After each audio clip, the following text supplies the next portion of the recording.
Punta tayo sa may garden namin. Ito guys, so ang daming tanglad dyan, oh. Pag nagsisigang ako guys, dyan ay hinahalo ko sa sinigang. Ito guys yung pechay, biglang lumaki. Nung nalas na napunta ako dito na nagkuha ako ng talbos ng kamote at saka konting pechay, ang liliit. Ngayon lumaki na sila bigla. Akala ko hindi sila lumaki ng ganito kasi maulan. Pag maulan pala guys, ang pechay ay hindi magandang tubo. Yan oh. Maganda na oh. May nahalong damo. Punutin natin. Oh, damo. Anong klaseng damo ito? Parang ito yung na nagbubunga ng bilog-bilog tapos pinapalobo. Ito, bunutan pa natin. Dami guys. Pwede na talaga siyang iluto. Itong pechay namin. Yan oh. Doon pa. Puro ganito yung damo niya. Laki-laki oh. Grabe.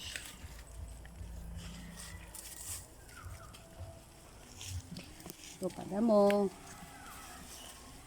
Tanggalan ko agad ito guys ng damo para kuwan maganda tignan tong pechay. Hindi puro damo na halo.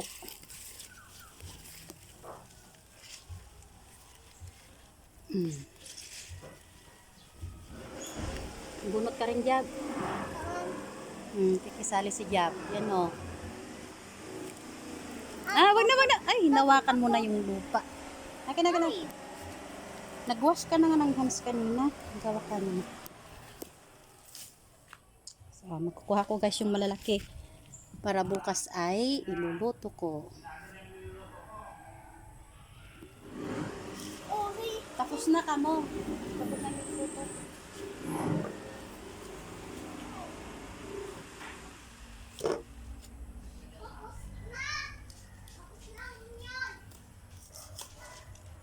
Ang laki guys, oh.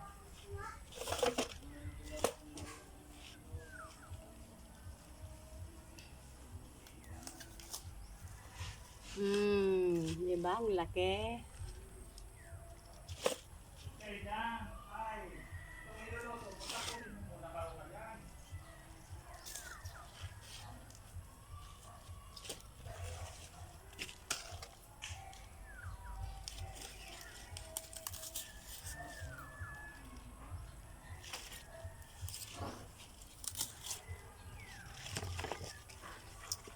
So guys, oh, marami na ito. Bukas naman.